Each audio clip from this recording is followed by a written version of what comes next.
Lição número 6, irmãos, 6 de novembro de 2016. E a lição é Deus, o nosso provedor.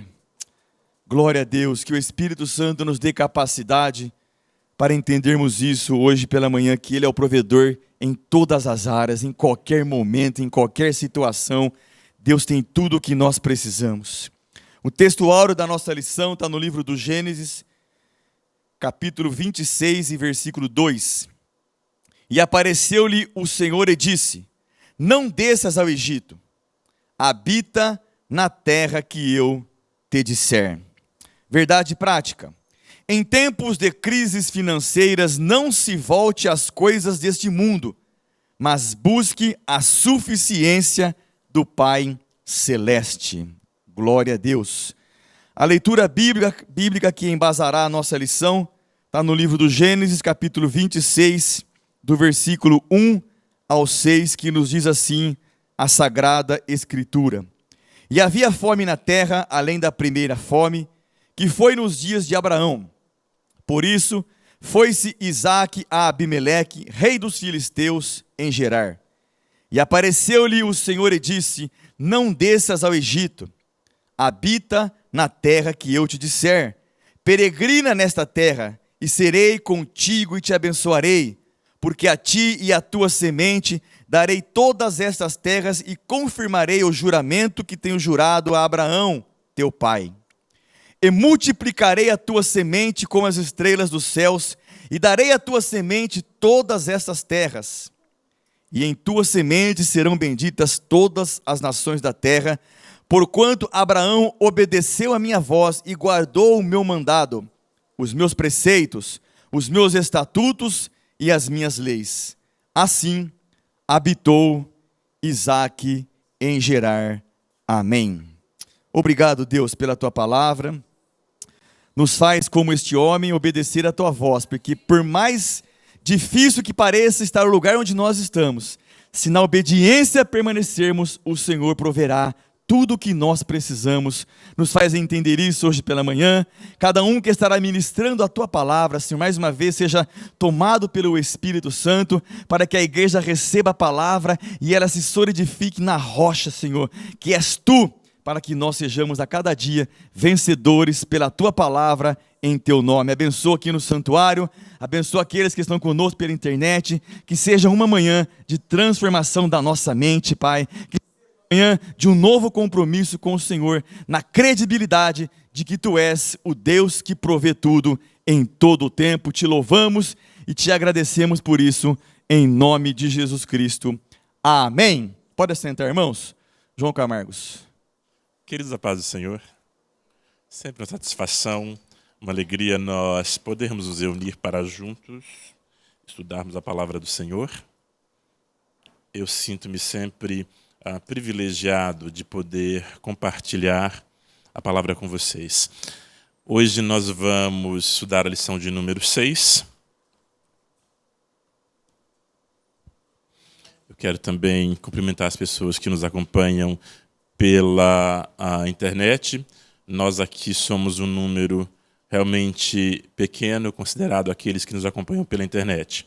Domingo passado nós tivemos mais de 800 pessoas que acompanharam essa aula pela internet. Então, glória a Deus por isso, que nós temos a oportunidade de alcançar pessoas em diversos lugares. Temos a oportunidade de alcançar pessoas que estão muitas vezes impedidas de estar na igreja por causa da enfermidade, ou impedidas de estar na sua igreja por causa de uma viagem, ou estão em lugares distantes, ou até mesmo em países onde não há igrejas que elas possam estar servindo ao Senhor ali, e elas se unem a nós para servir ao Senhor e para aprender a palavra do Senhor. Eu louvo a Deus por isso, e louvo a Deus pelo privilégio de compartilhar a palavra com tantas quantos são essas pessoas.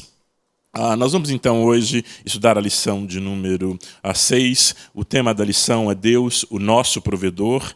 O primeiro tópico, o primeiro ponto, ele trata de Isaac, que é filho de Abraão, vai para Gerar por causa da fome. O segundo ponto, crise com os vizinhos. O terceiro ponto, cavando poços em tempo de crise. Estes são os pontos que nós vamos abordar hoje. Eu vou, obviamente, tentar não ser tão longo quanto o apóstolo Paulo. Não vou pregar para vocês o dia inteiro hoje, eu não vou ministrar o dia inteiro, mas eu vou tentar ser breve, de forma que, sinceramente, eu quero por volta de 10h10, 10h15, realmente estar concluindo a apresentação da lição. Eu gostaria muito de, às 10h15, abrir um tempo para que vocês pudessem compartilhar um pouco da experiência de vocês relacionada ao tema que nós estamos estudando, também fazer questionamentos que vocês queiram fazer e, se possível, responder 2 ou 3 perguntas fáceis que eu tenho para vocês hoje. Hoje são mais fáceis do que a de domingo passado. Ao mesmo tempo, também, eu vou abrir, ao final da aula, uma oportunidade para que as pessoas que acompanham pela internet também participem, também tragam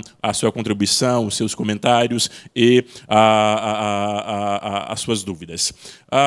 Eu gostaria que nós, logo no início dessa manhã, iniciarmos a nossa lição, eu gostaria, antes de entrar na preleção da nossa lição, eu gostaria de fazer uma menção aqui, uma honra especial ao pastor Marcos. Hoje é aniversário dele, então eu quero fazer uma menção especial. Ele é o professor dessa classe, eu tenho o desafio e, ao mesmo tempo, o privilégio de substituí-lo aqui nesses domingos enquanto ele viaja. Eu louvo a Deus pela vida do pastor Marcos. O pastor Marcos, ele é do coração. Ele sabe que nós o amamos, ele é aquela família estendida, né? Tem pessoas que a gente gosta delas gratuitamente, né? O pastor Marcos, a minha percepção desde que eu conheço ele, é dessas pessoas que a gente gosta dele gratuitamente. Isso é muito bom. Glória a Deus pela vida do pastor Marcos, que Deus abençoe, querido, com muita saúde, muita paz, muita graça também. E obviamente, os anos de vida não são tantos. Na verdade, há muito que se fazer ainda na obra do Senhor. E nós precisamos do Senhor também, pastor Marcos. Que Deus o abençoe.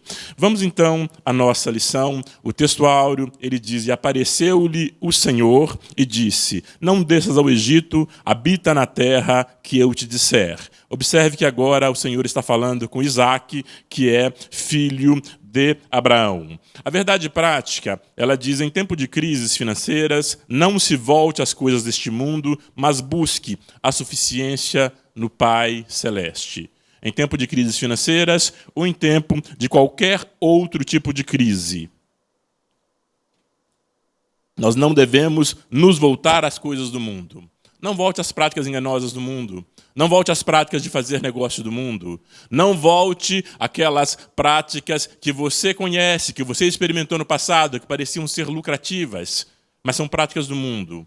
Não volte. Se há uma crise instalada na economia, se há uma crise instalada na sua vida financeira, se há uma crise instalada na sua família, não volte ao mundo. Não é para que você retorne, mas é para que você busque a suficiência no Pai Celeste. A crise, ela tem um papel muito importante em nos aproximar de Deus, em reafirmar a nossa dependência num Deus que pode todas as coisas. E nós precisamos nos lembrar disso, estar contando com o cuidado desse Deus, que é um Deus todo-poderoso. Tem bastante informação nesse quadro, mas a maior parte da informação que está aí vocês conhecem. Na verdade, tem 2 coisas novas que eu incluí ontem, quando fazia esse estudo. Aliás, ontem, na quarta-feira, quando eu fazia esse estudo, que eu percebi o seguinte, que eu estou falando com vocês há 3 domingos sobre crise, mas a única coisa que eu não tinha ainda definido com vocês é o que é crise. Então, o tema nosso do trimestre é o Deus de toda provisão, o Deus de toda a provisão, esperança e sabedoria divina para a igreja em meio às crises. Mas o que é crise? Crise é dificuldade, é apuro, é desordem, é conflito, é tensão, é carência, é ausência, é decadência. Mas daí, eu estou vendo que ficou muito pequeno também, eu coloquei para vocês ali, em chinês, aquele quadro ali que tem, aquele quadro branco, que tem um círculo azul, um vermelho e um amarelo, ele tem um ideograma chinês que demonstra, como se escreve, né, crise em chinês. E crise em chinês ela é composta de 2 ideogramas. O primeiro ideograma, ele mostra um perigo. O primeiro ideograma, se você separar só o primeiro ideograma, ele significa perigo. Agora, o segundo ideograma, o que está em amarelo, ele significa oportunidade. Então, a crise, ela é realmente um momento de dificuldade, de apuro, de desordem, de conflito, de tensão, de perigo, mas a crise também é um momento de oportunidade. Todas as vezes que nós passarmos por uma crise, nós precisamos buscar compreender quais são as oportunidades inerentes a essa crise e como eu aproveito também as oportunidades que essa crise traz. Uma das oportunidades que nós não podemos esquecer dela é que nós temos um Deus que já fez toda a provisão necessária para nós. Muito antes de nós estarmos numa crise, qualquer que for a crise, Deus, que sabe todas as coisas, lá num passado remoto chamado eternidade, um tempo que muitas vezes nós não compreendemos, antes da fundação do mundo, Deus já havia planejado cada um dos nossos dias.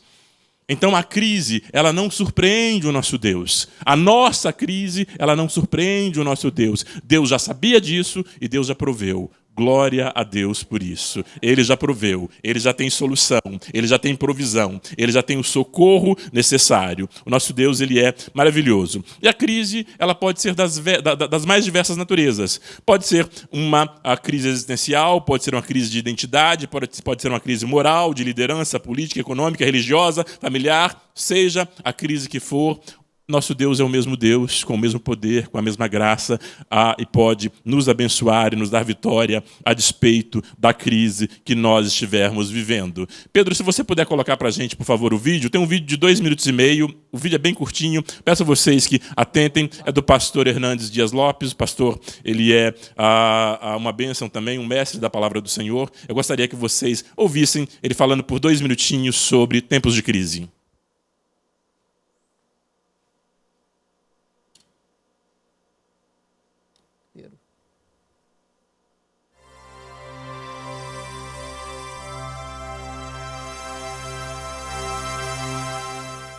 Os grandes economistas estão dizendo que 2015 será o ano do arroxo financeiro. Será o ano da inflação alta. Será o ano do crescimento econômico pífio. Parece-nos que a realidade aqui no Brasil vai ser realmente de cinto apertado. O crescimento vai ser pequeno, os investimentos internacionais e nacionais no Brasil vão estar refratários, com medo. Parece-nos que os empresários estão apreensivos, parece que o comércio vai crescer pouco, a indústria está desacelerada, parece que o país está como que desidratado. Porém, eu quero dizer para você que a crise, embora seja uma realidade, não deva determinar seus sonhos, seus planos, suas perspectivas para 2015. Porque na crise a gente pode experimentar as maiores vitórias da nossa vida. A crise pode ser um tempo de oportunidade, onde uns vão colocar os pés na estrada do fracasso e outros vão pôr os pés na estrada da vitória. Na crise, você deve ter a visão do farol alto. Na crise, você deve subir nos ombros dos gigantes. Na crise, você pode semear no seu deserto.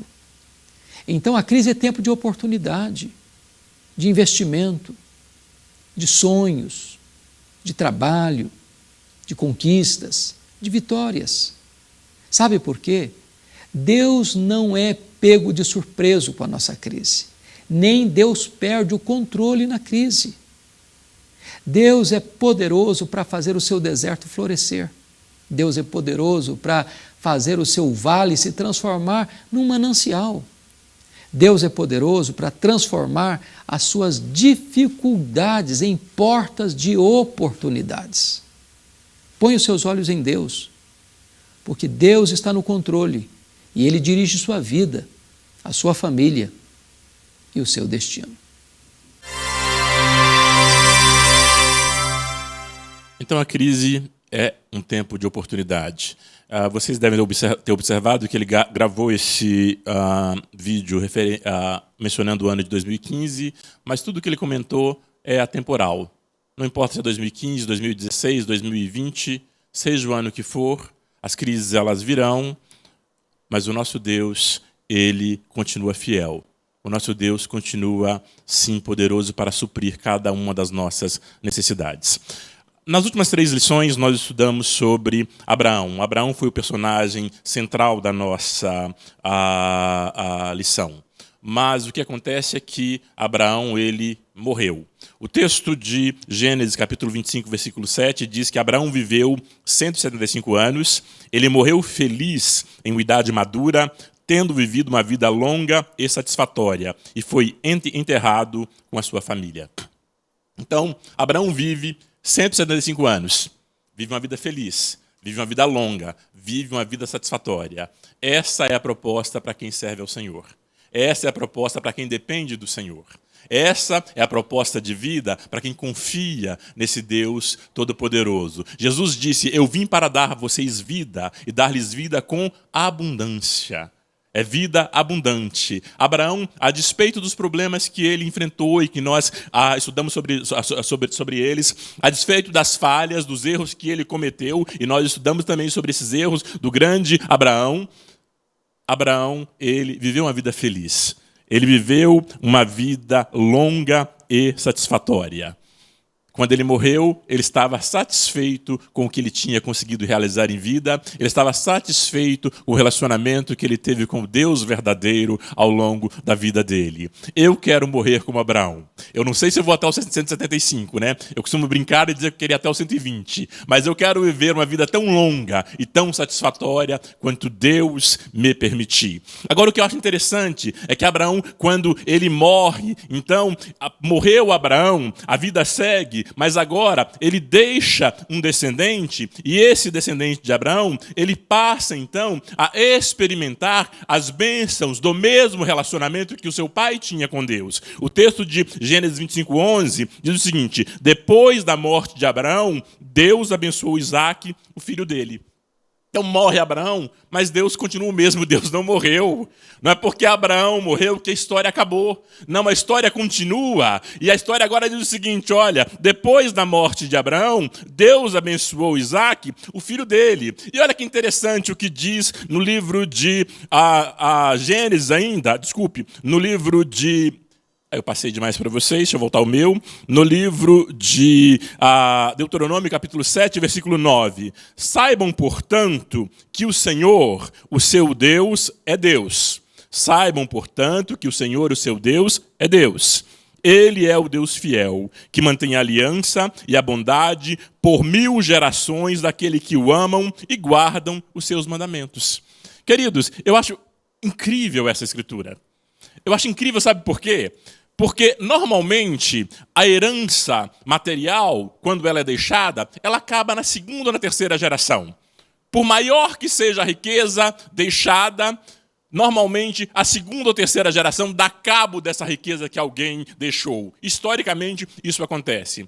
Agora, a riqueza espiritual, a herança espiritual que nós deixamos para as nossas futuras gerações, porque nós amamos ao Senhor, porque nós tememos ao Senhor, é uma herança que ela vale e ela continua acompanhando as nossas gerações até por 1000 gerações. Olha que coisa maravilhosa, eu não preciso morrer preocupado ao que há de ser dos meus filhos. O Deus que cuidou de mim, Ele cuida dos meus filhos. O Deus que cuidou de mim, cuida dos meus netos. O Deus que cuidou de mim, cuida dos meus bisnetos, dos meus tataranetos, dos meus não sei o que netos. Deus continua cuidando e abençoando por 1000 gerações. E Ele é um Deus fiel.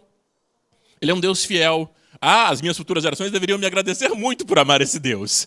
Oh, como eu louvo esse Deus. Porque se eu não deixar uma herança em dinheiro para eles queimarem 2 ou 3 gerações, eu terei deixado uma herança espiritual que por 1000 gerações eles participarão dela. Glória a Deus, que é um Deus fiel, e glória a Deus que faz assim. Então, o que nós vamos perceber, o que nós vamos ver a partir de agora, muda o personagem central da nossa história. Agora ele passa a ser Isaac, mas Isaac continua num relacionamento com o mesmo Deus. Mudou o personagem, Deus não mudou. Deus permanece fiel. A nossa introdução, ela diz que na lição de hoje nós veremos que, assim como no tempo de Abraão, a terra estava enfrentando novamente um período de escassez. Então Isaac, o filho da promessa, foi buscar pastagens no território de Abimeleque, perto da fronteira com o Egito. Porém Deus apareceu ao seu servo e disse-lhe que não deveria descer ao Egito. O Senhor também renovou-lhe as promessas dadas a Abraão. Canaã deveria ser a casa de Isaac e não o Egito. Canaã celestial é a nossa casa. Estamos indo para lá. Por isso, não se deixe seduzir pelas riquezas do mundo. Eu disse aqui em uma das lições que é muito importante que nós saibamos para onde nós estamos indo. Para onde nós estamos indo. Aliás, foi na lição passada, porque sabendo para onde nós estamos indo, sabendo qual é o nosso destino final, nós vamos tomar decisões. Nós vamos tomar decisões considerando qual é o nosso ponto de chegada.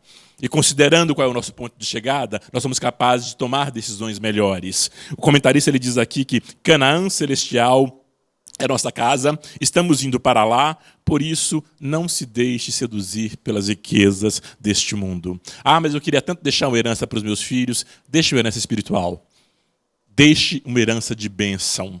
Deixe uma herança do céu, onde o ladrão não rouba, onde a ferrugem não corrói. É muito mais importante do que se preocupar apenas em juntar riquezas aqui na terra.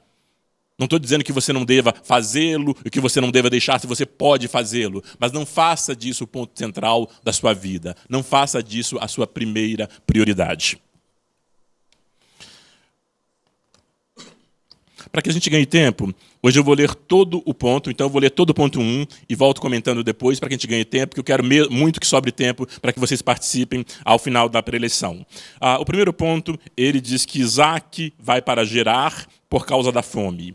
A intenção de Isaac. A decisão de descer ao Egito parecia ser a melhor opção. Em tempos de fome e escassez, as pessoas tendem a tomar decisões que envolvem mudança. Querem mudar de localidade, de país, de emprego, tentando escapar da crise. Não existe nada de errado em querer mudar e livrar-se das dificuldades. Porém, toda mudança deve ser feita com orientação de Deus. Nunca tome decisões sem antes orar e consultar ao Senhor. Ouça a voz do Pai Celeste. Temos um Deus que fala e que tem prazer em nos orientar. Ele não nos quer andando de um lado para o outro sem direção. Segundo tópico, promessas em tempo de crise. Havia fome na terra. A crise estava instalada, mas os céus não estavam em crise e não estarão jamais em crise. O Senhor apareceu a Isaac e renovou-lhes as promessas que havia sido feita a seu pai. Mesmo em tempos de escassez, o filho da promessa ouve a voz de Deus que lhe assegura: serei contigo e te abençoarei. O Deus de Isaac é o nosso Deus. Ele não mudou e também deseja abençoar sua vida. Não importa se um país está em meio a uma crise política ou econômica. Para Deus não existem impossíveis. A obediência de Isaac. Assim como seu pai, Isaac era obediente. Se Deus estava dizendo que não era para descer ao Egito, ele obedeceu. A obediência a Deus nos faz prosperar, mesmo em tempos de crise. As escolhas erradas e a desobediência geram maldição. Se você deseja contar com provisão divina até chegar à Canaã celestial, seja obediente. Não se importe com o que as pessoas dizem a seu respeito, obedeça a Deus. Então, seja obediente, obedeça a Deus. Se você puder voltar, obrigado, Pedrinho, por voltar ao slide. Então, o resumo desse ponto que trata de quando Isaac ele desce então para Gerar. Gerar é o nome do local onde ele foi, que era na fronteira com o Egito. Ele foi para lá porque na terra onde ele estava havia fome, na terra de Canaã havia fome. O resumo é: Em toda a crise, como já dissemos, há uma oportunidade. Há uma oportunidade. E é natural que durante as crises nós, obviamente, somos pressionados a mudar. Muitas das vezes, a crise, circunstancialmente, é até uma forma de Deus nos levar de volta aos trilhos. É uma forma de Deus nos conduzir pelo caminho que Ele quer que nós sigamos. O que acontece muitas das vezes é que Deus nos fala de forma mais suave e nós não prestamos atenção. E nós não ouvimos. Deus fala através da palavra e você não presta atenção. Deus fala através da pregação e você não presta atenção. Então sabe o que Deus faz? Deus te deixa entrar numa situação prática. Deus te deixa viver uma situação em que você é obrigado a avaliar aquela situação e é obrigado a mudar. Então, em tempos de crise, muitas das vezes nós somos pressionados e somos levados a fazer mudanças. Agora, qual é o ponto importante? Nesse momento, sobre tensão, sobre pressão, nós precisamos tomar decisões que são críticas, que são importantes, que são transformadoras, que são definidoras. Nós precisamos contar com a direção de Deus. Precisamos contar com a direção de Deus. Aprendemos aqui domingo passado sobre as consequências das decisões precipitadas. Não tomemos decisões, não façamos escolhas precipitadas. Nós precisamos contar com a direção de Deus. Precisamos contar com a direção de Deus. Deus está sempre pronto a nos orientar e a nos dirigir.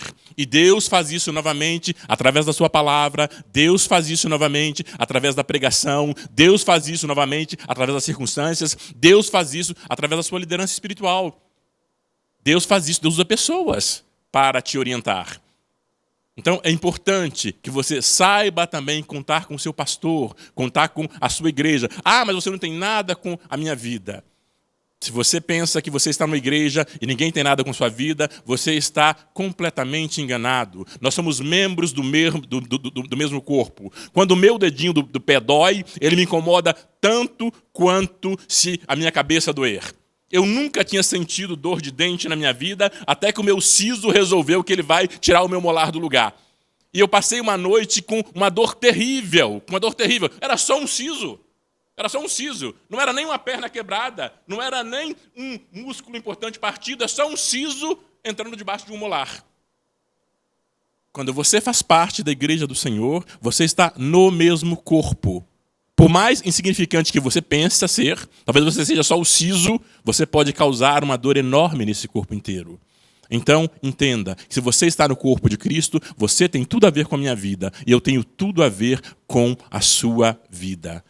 E por causa disso, eu conto com as suas orações, eu conto com o seu encorajamento, eu conto com a sua motivação, eu conto com os seus conselhos e eu estou disponível também para que você conte comigo. Nós somos membros do mesmo corpo e nós temos que agir como quem é parte de um mesmo corpo. Agora é importante lembrar que em tempos de crises, que os céus nunca estão em crise. Os céus nunca estão em crise.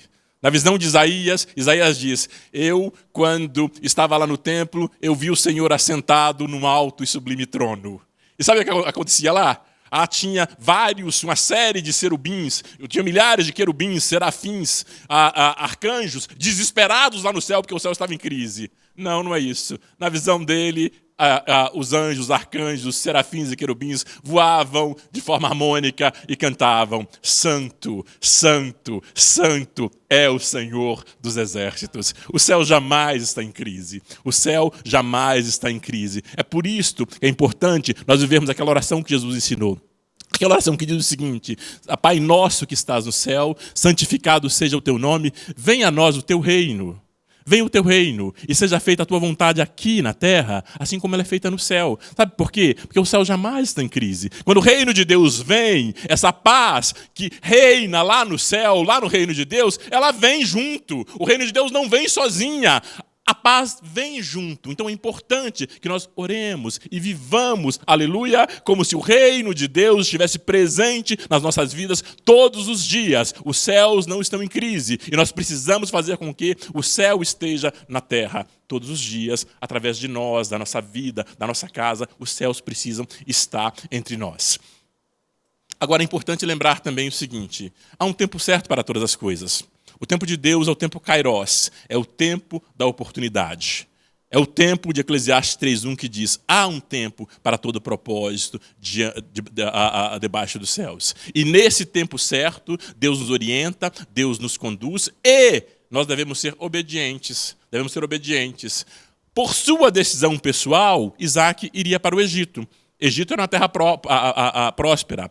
Isaac sabia que Abraão já tinha morado antes no Egito e que seu pai tinha prosperado no Egito. Por decisão pessoal, ele voltaria ao Egito. Mas Deus disse para ele: Isaac, não vá para o Egito. Não vá para o Egito. Então, ele parou. Quando Deus disse para ele não vá no Egito, ele ficou lá na fronteira, ficou em Gerar, mas ele não entrou no território do Egito. E porque ele foi obediente, ele prosperou. A obediência à voz do Senhor, ela resulta em prosperidade.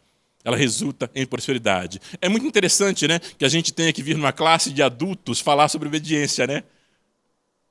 É o princípio básico que a gente deveria ensinar para as crianças, né? 2 coisas que a gente tem que ensinar para as crianças. Aliás, 3 coisas que temos que ensinar para as crianças. Ame a Deus, obedeça seu pai e obedeça sua mãe. Pronto. Se elas aprenderem essas coisas, elas estão bem para o resto da vida. A Bíblia diz que obedecer pai e mãe, honrar pai e mãe, significa vida longa e próspera. Então, se as crianças aprenderem isso, basta. Agora, a obediência, ela não se restringe às crianças. Nós, adultos, também precisamos aprender a obedecer. Muitas das vezes, como pais, a gente sabe disso, como educadores de criança, você sabe disso também, você diz para a criança que ela tem que obedecer, mas não diz por quê. Agora, o adulto, ele precisa entender por quê. Ele quer entender por quê. Agora, deixa eu dizer para você uma coisa. Mesmo quando você não entender por que Deus está te conduzindo por aquele caminho, por que Deus está te dizendo faça assim, obedeça a voz de Deus. Obedeça. Sabe o que acontece? Noutro momento, você vai entender. Noutro momento você vai entender. Isso já me aconteceu, eu não vou testemunhar aqui porque o tempo não nos permite, mas já me aconteceu situações que eu fiquei extremamente decepcionado, frustrado com Deus, né? E fui para a minha choradeira, dizer, mas Deus, logo comigo. E de repente eu levei na cabeça e Deus me deu a lição que eu precisava ter. Outro dia eu conto esse testemunho, mas vale a pena obedecer à voz do nosso Deus, mesmo quando nós não entendemos o que Ele está nos dizendo. A obediência, ela resulta em prosperidade. Ou mesmo quando nós não entendemos, não o que Ele está nos dizendo, mas por que Ele está nos exigindo que nós façamos aquilo que Ele pede para fazermos. Não estou dizendo que a obediência a Deus seja obediência cega, pelo contrário, muitas das vezes nós entendemos claramente, sabemos claramente por que Deus quer que nós o obedeçamos. Agora, ao mesmo tempo que a obediência ela não é obediência a cega, muitas das vezes nós não entendemos completamente quais serão as consequências, porque muitas das vezes obedecer a Deus significa sacrificar algo que seria prazeroso para você hoje para ter algo muito melhor no futuro. E isso nós não conseguimos entender. Por quê? Porque nós queremos satisfação imediata. Essa é uma realidade. Então, mesmo que nós tenhamos que fazer um sacrifício, devemos obedecer ao nosso Deus. Vamos ao segundo ponto, crise com os vizinhos. Esse mesmo tema é crise com os vizinhos. Crise em Gerar. Depois de ouvir a voz de Deus, dizendo-lhe para não descer ao Egito, Isaac se estabeleceu em Gerar. Os homens daquele lugar se encantaram com a beleza de Rebeca e perguntaram a Isaac quem era ela. Com medo de ser morto, Isaac disse que era sua irmã. A atitude de Isaac foi semelhante à de seu pai. Parece que a confiança que Isaac tinha em Deus falhou nesse momento. Isso mostra que somos humanos imperfeitos. Estamos sujeitos a errar nos momentos de crise. Isaac errou. Abimeleque mostrou a Isaac o perigo que ele havia corrido, pois qualquer um daquele lugar poderia ter tomado Rebeca como mulher, cometendo um grande delito.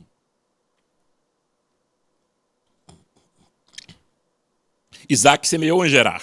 Isaac semeou em sua terra, até mesmo em tempos de fome, tendo que lidar com a inveja de seus vizinhos. Semear envolve esforço, fé, e Isaac fez isso, e Isaac fez a sua parte. Muitos querem prosperar, mas não querem semear no reino de Deus. Pessoas que já não dão seus dízimos, nem suas ofertas, mas querem colher, mesmo em tempos de crise econômica. Não deixe de semear, pois ao seu tempo você colherá. Deus abençoou as sementes de Isaac e a colheita foi farta.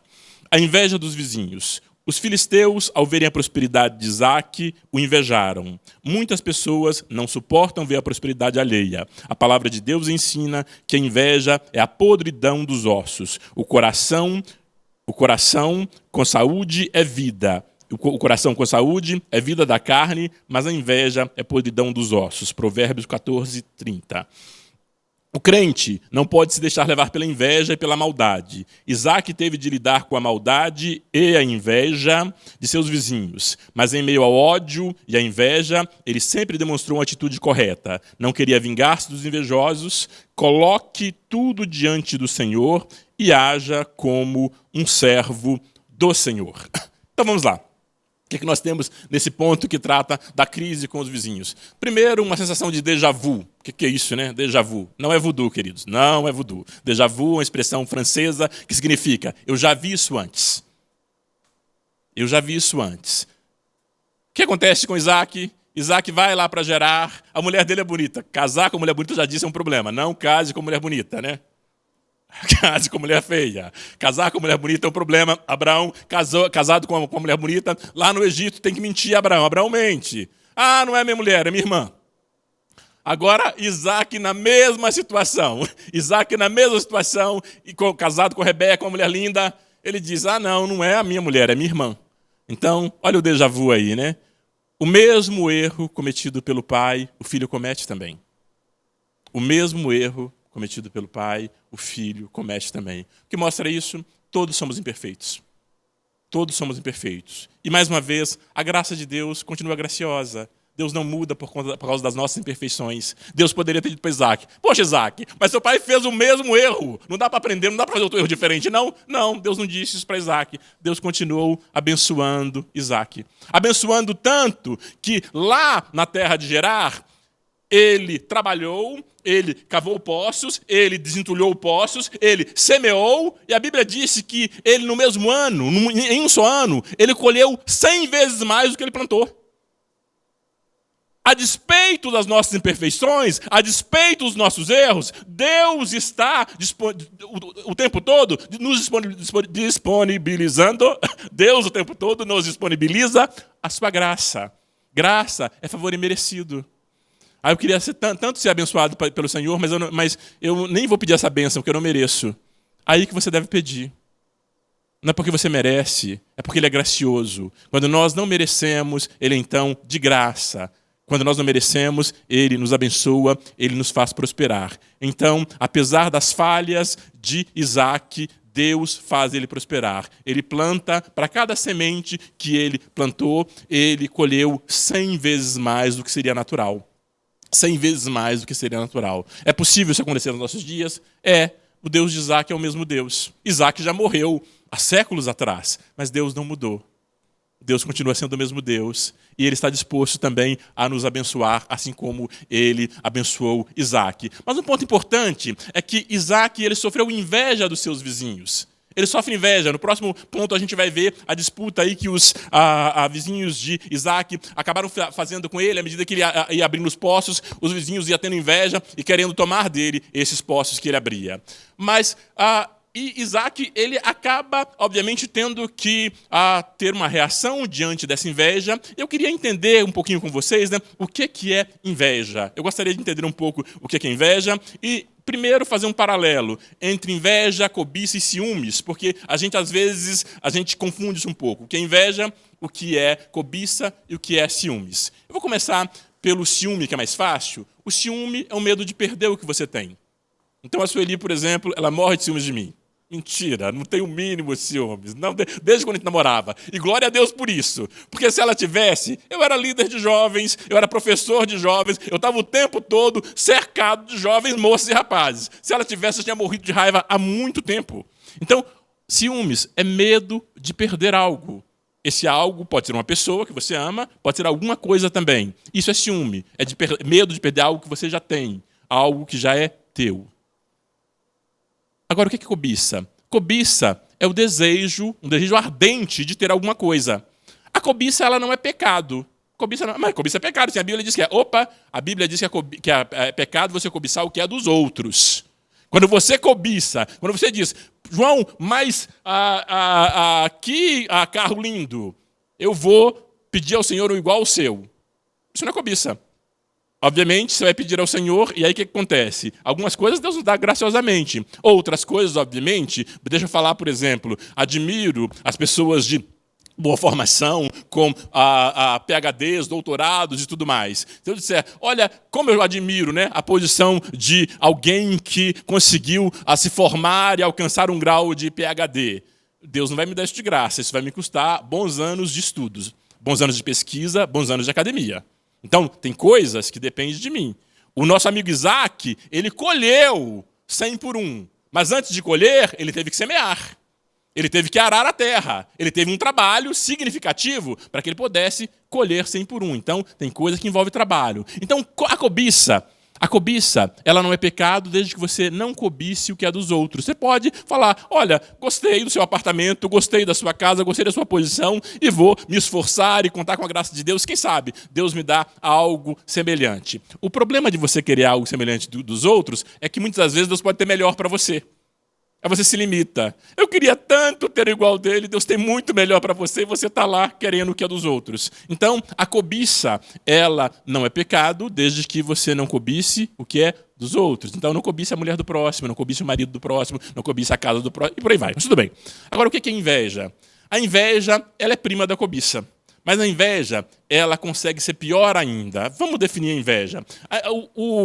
Um frade italiano chamado São Tomás de Aquino, ele escrevendo sobre a inveja, ele diz que a inveja ela tem 5 filhas. A primeira filha da inveja é a murmuração. Então, quando nós invejamos alguém, ou quando alguém nos inveja, a primeira manifestação disso é a murmuração. A pessoa fica falando sozinha pelos cantos, falando mal do outro, né, sozinha pelos cantos. Mas, por enquanto, é só murmuração. É só a pessoa com ela mesma lá, né? Parece papo de louco, né? Aquele monólogo, mas murmurando. O problema é que isso evolui. E a inveja tem uma segunda filha chamada detração. Então, como se murmurar não bastasse, agora eu vou falar mal daquela pessoa que é objeto da minha inveja para outra. Então, eu pego outra pessoa e começo a falar mal. 1, 2, 3, 4, 5 pessoas e começa a falar mal de outra pessoa. Então, muito cuidado. Quando você está falando mal de alguém, provavelmente você está mostrando, além de mostrar uma fraqueza de caráter sua, você está mostrando que você inveja aquela pessoa. A detração é uma das filhas da inveja. Mas não para por aí. A inveja tem outra filha que é o ódio. Então, como se não bastasse você murmurar, como se não bastasse você falar mal, você agora odeia a pessoa e começa a fazer planos para derrubá-la. Eu quero fazer planos para derrubá-la, eu quero criar uma situação, eu preciso encontrar uma situação para derrubar essa pessoa, porque você odeia a pessoa. E como se não bastasse isso, tem mais uma filha, que é a exultação da adversidade. Ou seja, você fica feliz, né? Você traça os seus planos e quando você percebe que a pessoa caiu, que a pessoa realmente foi ferida, ou que a pessoa teve um prejuízo e que seu plano deu certo, ou talvez não foi nem o seu plano, mas você viu que por outras circunstâncias a pessoa teve um prejuízo, a pessoa está sofrendo a adversidade, a pessoa está em crise, o que é que você faz? Você fica feliz. Que bom, né? Estou feliz, né? A pessoa se deu mal. Como que eu queria, né? Que aquele irmão se desse mal, né? Eu sabia que um dia Deus ia tratar com ele. Eu sabia que um dia Deus ia tratar com ela. Isso existe na igreja? Existe, queridos. Eu estou falando para crente. Nós somos todos assim. E o que acontece? A nossa natureza é tão ruim quanto aqueles que não são crentes. Agora, a nossa natureza deveria estar submissa ao trabalho do Espírito Santo, que faz um trabalho de aperfeiçoamento. Agora, tem mais uma filha. A última filha da inveja é a aflição pela prosperidade. Sabe o que acontece? Você inveja, você murmura, você fala mal, você tem ódio, você fica feliz quando a pessoa se dá mal, mas sabe o que acontece? Deus abençoa essa pessoa. Deus continua abençoando. E aí, ela pode ter passado por uma adversidade, pode ter passado por um momento difícil, mas Deus continua abençoando. Aí você agora fica aflito, né? Não é possível! Ela conseguiu vencer aquela adversidade, ela está melhor do que antes. Não é possível, Deus é injusto. Deus é injusto. Por que Deus abençoa tanto essa pessoa? E você começa a ficar infeliz. Você não consegue admitir que a outra pessoa prospere. Assim eram os vizinhos de Isaac. Eles murmuravam, eles falavam mal, eles odiavam, faziam planos para derrubar Isaac, eles ficavam felizes quando algo dava errado para Isaac, mas eles tiveram que sofrer a aflição por causa da prosperidade de Isaac. Por quê? Porque Deus abençoou Isaac. Deus abençoou Isaac. Isaac desentulhava um poço, saía água. Isaac abria um poço novo, saía água. Isaac plantava, ele colhia. E não colhia pouco, colhia 100 vezes mais do que seria uma medida natural. Há uma reflexão para nós fazermos. Porque muitas vezes nós podemos ser invejados. Se somos os invejados, Jesus ensina o seguinte: olha, ore pelos seus inimigos. Abençoe os que te amaldiçoam. Então, se você sabe que você é objeto da inveja de alguém, você não deve retribuir na mesma moeda. Não retribua com ódio. Não retribua com detração. Não retribua fazendo planos de contra-ataque para derrubar aquela pessoa. Não faça isso. Retribua com bênção. Jesus disse: ore pelos seus inimigos e abençoe aqueles que te amaldiçoam. Agora, muitas vezes, pode ser que nós sejamos os invejosos. E daí, se nós somos os invejosos, aí nós precisamos de um outro tratamento, que eu vou convidar uma pastora da Igreja Batista da Lagoinha, a Helena Tanuri, para dizer para a gente o que fazer quando nós somos os invejosos. Por favor, Pedrinho. É um vídeo rápido também, 2 minutinhos só. Eu peço que vocês prestem atenção para a gente aprender o que fazer quando nós somos os invejosos. Inveja? Claro que não. Justiça.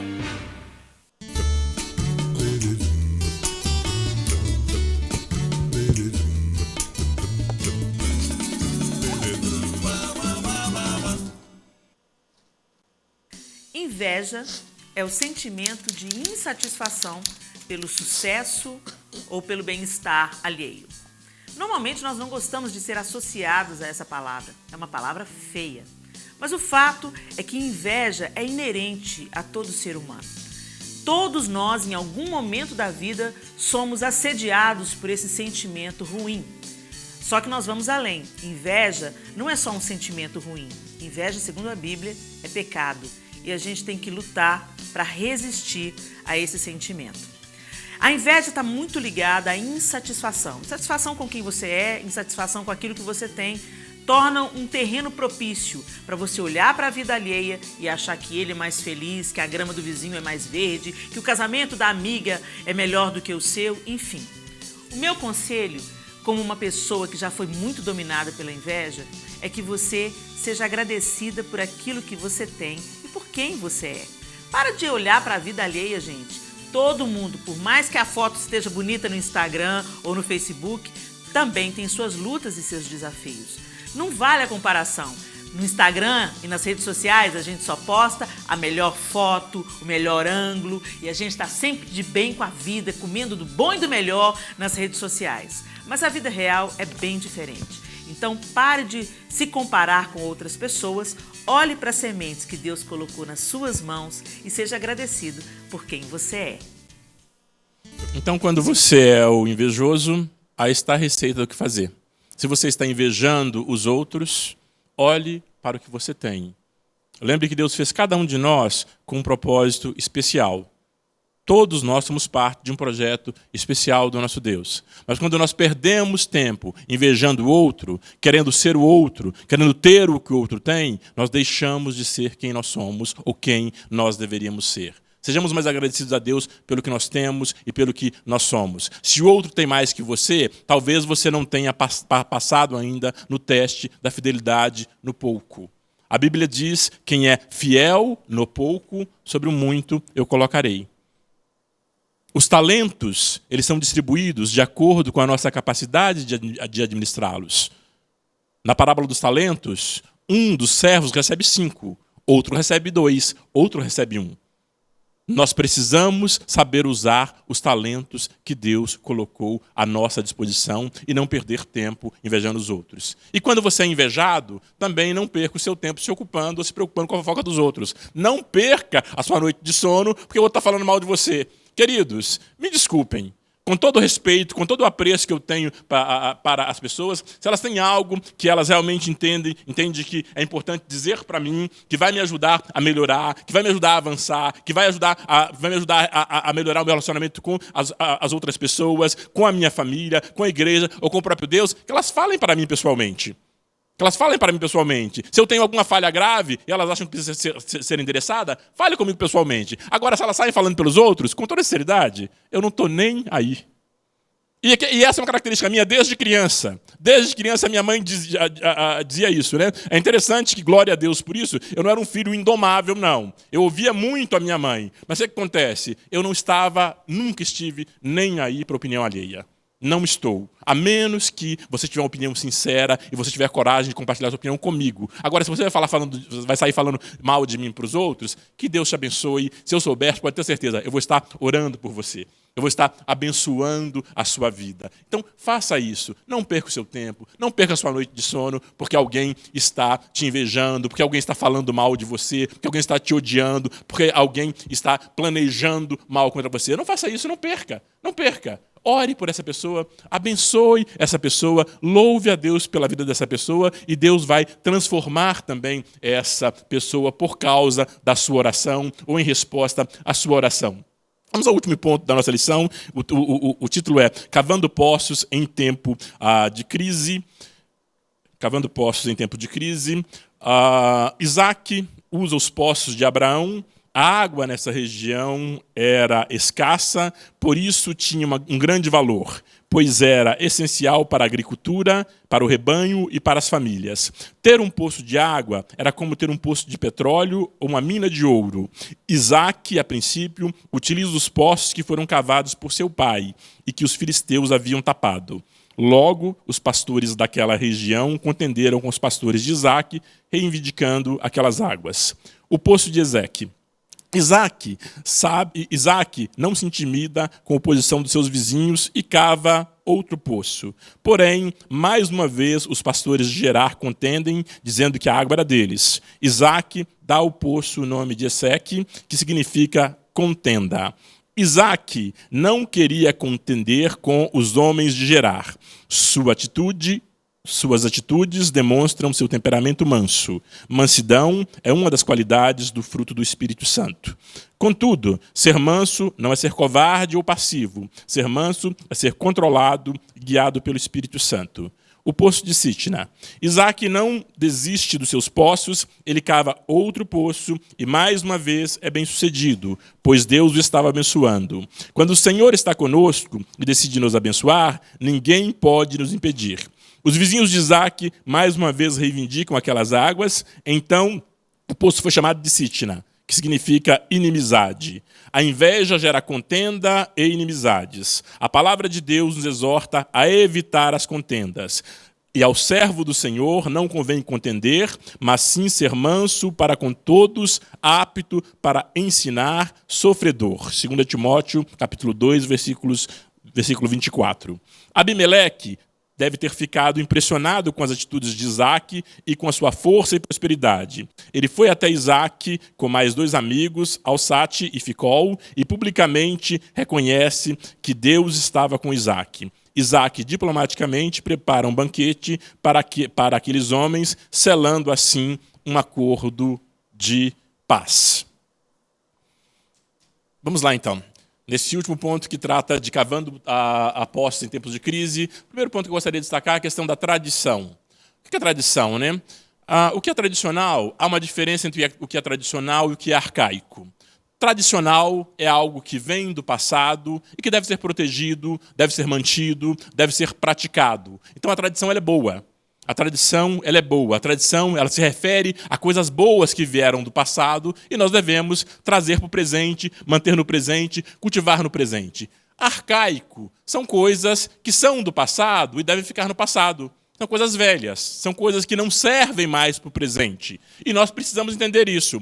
Muitas das vezes, à medida que nós vamos avançando na vida adulta, nós muitas vezes temos um embate com as gerações posteriores, ou com os jovens, com os nossos filhos, e com as gerações que nos sucedem. Por quê? Porque essas gerações, elas fazem uma série de inovações que são necessárias, são própria do tempo delas, como nós fizemos no nosso tempo. Mas muitas vezes nós ficamos naquela nostalgia dizendo: no meu tempo não era assim. No meu tempo não era assim. Como eu gostaria de fazer como era lá na igreja primitiva. Tudo bem, volte a 20 séculos atrás, entre na máquina do tempo e volte a 20 séculos atrás. Eu estou satisfeito com o tempo que Deus me colocou. Se Deus me colocou aqui em pleno século XXI, Ele tem um propósito na minha vida aqui. Glória a Deus por isso, porque Ele sabe todas as coisas. Então eu não quero voltar no tempo, eu não quero viver do que era arcaico. O que era arcaico, o que não faz mais sentido no tempo presente, deixe no passado. Agora, o que é tradicional é importante. Então, nós, igreja do Senhor, precisamos reconhecer isso. A palavra de Deus, ela é tradicional. A palavra de Deus, ela não muda. A palavra de Deus, ela deve ser mantida, guardada, zelada, vivida e praticada. Em qualquer tempo, em qualquer geração, porque ela não muda. Agora, existem hábitos, existem algumas convicções, existem alguns costumes que eles são próprios de um tempo. Eles são próprios de um tempo, ou próprios de uma região. Passado aquele tempo, eles não fazem mais sentido.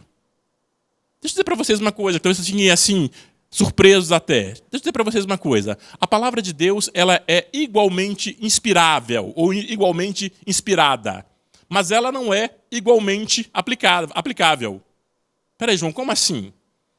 Tem um texto na Bíblia, lá, para o povo de Israel, lá no tempo da lei, que diz assim, se o seu filho for desobediente, o que você faz com ele? Alguém sabe? O que faz com o filho desobediente, lá na lei? Apedreja. Chama os anciãos e apedreja ele. Alguém aqui tem filho desobediente? Só eu que tenho filho desobediente, né? Só eu. Vamos fazer isso então? Vamos fazer uma reunião aqui, né? Trazer os nossos filhos e vamos praticar esse versículo? Vamos aplicar esse versículo? Vamos aplicar o versículo? Não podemos, queridos. A palavra não é igualmente aplicável. Essa palavra era aplicável para o povo de Israel naquele tempo, numa situação específica. Hoje, essa palavra, embora seja uma palavra inspirada, ela não é aplicável nos nossos dias. Então nós precisamos saber ler a palavra de Deus e entender se aplica. Foi para um povo específico, foi para um momento específico? Não que não fosse inspirada, mas era aplicável naquele tempo. Era aplicável para aquele povo, não é aplicável para o nosso tempo. Nós não vamos sair apedrejando os nossos filhos porque são desobedientes. Porque não é mais aplicável. Então nós precisamos entender isso. Agora, não significa que a palavra de Deus seja arcaica. Ela é uma palavra tradicional que deve ser mantida. Agora, nós temos uma série de hábitos e costumes que a própria igreja praticava que são arcaicos. Tem igreja que insiste nesses costumes arcaicos ainda. Porque arcaico é velho, gente, deixa no passado. Deixa no passado. A Bíblia diz que nosso Deus é um Deus de novidade, é um Deus de criatividade. Ele diz, olha, você não vê, você não percebe, eu estou fazendo uma coisa nova. A Bíblia diz que as misericórdias do Senhor elas se renovam todas as manhãs. Todos os dias Deus tem uma misericórdia nova. É nova. Não é velha, não. Todos os dias Deus tem uma misericórdia nova disponível para a gente. Por que mesmo que a gente quer viver do que é arcaico?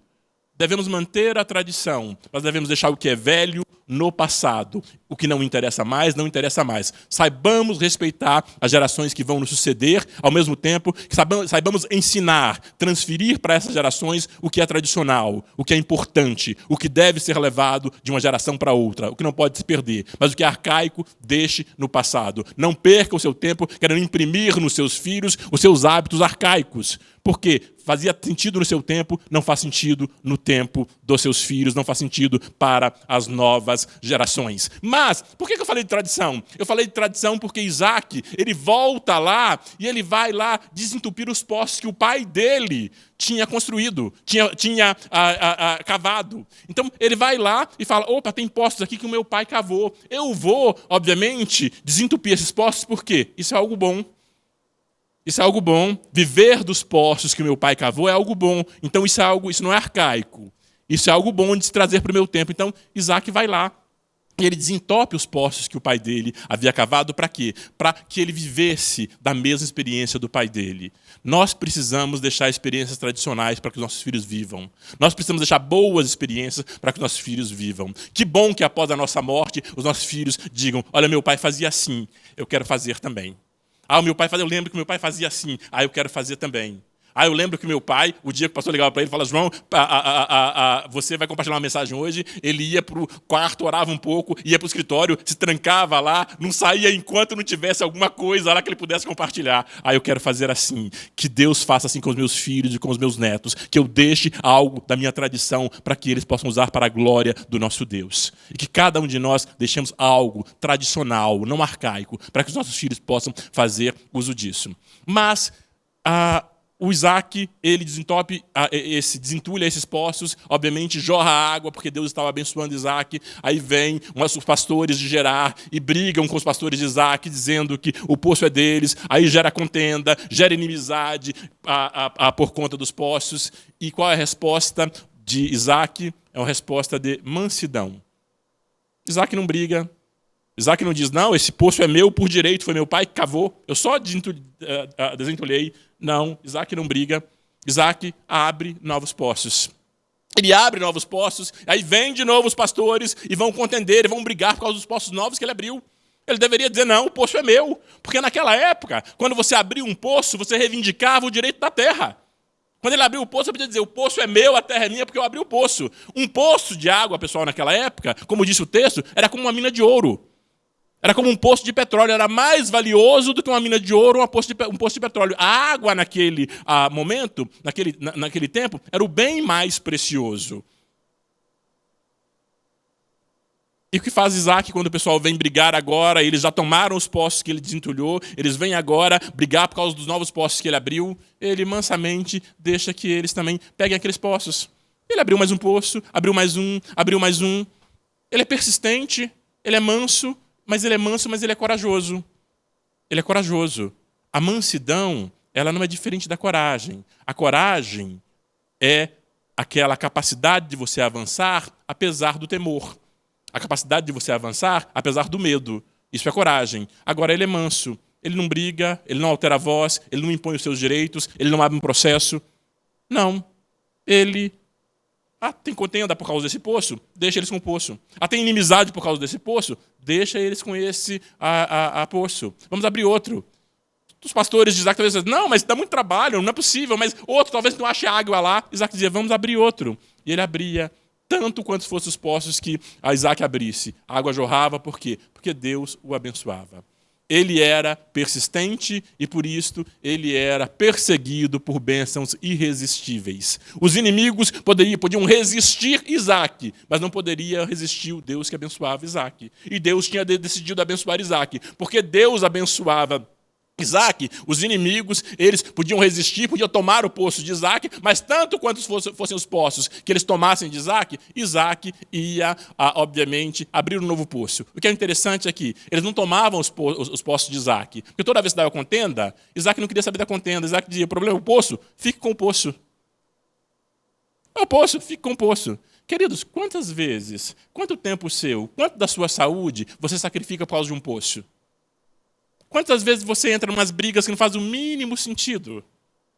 Você entra em umas brigas que não faz o mínimo sentido. Umas discussões sem pé e sem cabeça, umas coisas que não vão te levar para lugar nenhum. Você entra naquela confusão e gasta a sua vida, e você se entende com o vizinho, com o patrão, com o colega de trabalho, e fica aquela situação desconfortável, se entende com o irmão na igreja, fica aquela coisa horrível, e dias alimentando aquela mágoa, aquele ódio, aquela coisa desagradável, por causa de quê mesmo?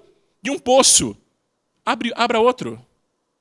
Abra outro. Seja manso. Abra mão. É o poço. Deixa o outro ficar com o poço. João, mas esse poço me custou 10 mil reais. A Bíblia diz que eu sirvo um Deus que é dono do ouro e da prata. Ô glória! Então, se eu fizer o que ele recomenda que eu faça, ele diz que no reino dele as coisas são de ponta cabeça. Ele diz: é bem-aventurado quem chora, é bem-aventurado quem perde. Eu ganho quando perco. Então, abra mão, seja manso. A briga por causa do poço, deixa que o outro fique com o poço. E quando você é manso, quando você abre mão, quando você deixa que o outro fique com o poço pelo qual ele queria criar inimizade, pelo qual ele queria brigar, pelo qual ele queria contender, Deus te abençoa com bênçãos que são irresistíveis. A pessoa pode levar o seu poço, mas ela não pode impedir a bênção de Deus na sua vida. Ela não pode resistir à bênção de Deus na sua vida. Agora, sabe em que isso resulta? Isso resulta em milagres perceptíveis. O que aconteceu? Aí, de repente, Abimeleque, que era o rei de Gerar, vem lá com seu conselheiro e mais um amigo conversar com Isaac. Antes, Abimeleque tinha mandado Isaac embora. Quando Abimeleque soube que a Rebeca era mulher de Isaac, ele falou com Isaac: Isaac, vai embora, você vai me criar confusão aqui na minha terra, vai embora. Mandou Isaac embora. Isaac foi. Agora, Abimeleque vem com o conselheiro dele, o rei de Gerar vem com o conselheiro dele e mais um amigo, vem conversar com Isaac e diz para Isaac: ô Isaac, você está prosperando, você está rico demais, você está importante demais, poderoso demais, vamos fazer um acordo? Promete que você não vai fazer guerra contra Gerar? Promete que você não vai fazer guerra contra o meu povo?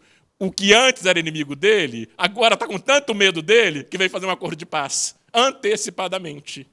Os milagres são perceptíveis. O inimigo testemunha do milagre, da prosperidade e da bênção de Deus na sua vida. Tem um caminho. Qual caminho? Obediência, mansidão, trabalho, coragem.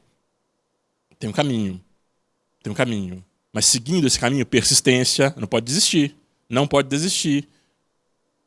Isaac deveria ter desistido. Depois de desentulhar tantos poços e ter que abrir mão, depois de abrir novos poços e ter que abrir mão, ele poderia ter desistido. Mas ele sabia que não importasse quantos poços ele tivesse que abrir, iria jorrar água. Por quê? Porque Deus estava com ele. A bênção de Deus estava na vida dele. Isaac conhecia o Deus que o pai dele servia. Isaac sabia da fidelidade desse Deus que o pai dele servia. Isaac também tinha as suas próprias experiências pessoais com Deus. Quando nós estudamos aqui que Abraão ia sacrificar o seu filho Isaac, Isaac deveria ter em torno de 18 anos de idade. Ele era um jovem que compreendia muito bem o que estava acontecendo. Ele não era uma criança indefesa ou inocente, mas era um jovem que compreendia o que estava acontecendo, e ele compreendeu a provisão de Deus quando ele seria sacrificado. Ele compreendeu que Deus proveu aquele carneiro ali para que o substituísse naquele sacrifício. E a partir dessa experiência de outros, e também do que ele via do seu relacionamento do relacionamento do seu pai com Deus, ele aprendeu que esse Deus, ele é um Deus fiel. É um Deus em que vale a pena confiar. É um Deus com quem você pode contar. É um Deus que não falha. É um Deus que, em qualquer situação, você pode seguir em frente, porque Ele está te abençoando. Seguindo agora, concluindo, a conclusão disse: Isaac é um exemplo de homem obediente a Deus. Humilde, gentil e manso. Não ter ido para o Egito foi um ato de obediência e fé. Ele mostrou confiar na provisão divina. Mesmo em tempos de escassez, Isaac confiou em Deus, fez sua parte, semeou a terra, cavou poços e experimentou a bênção e o milagre em sua vida. Siga em frente, não desista, conte com a fidelidade do nosso Deus.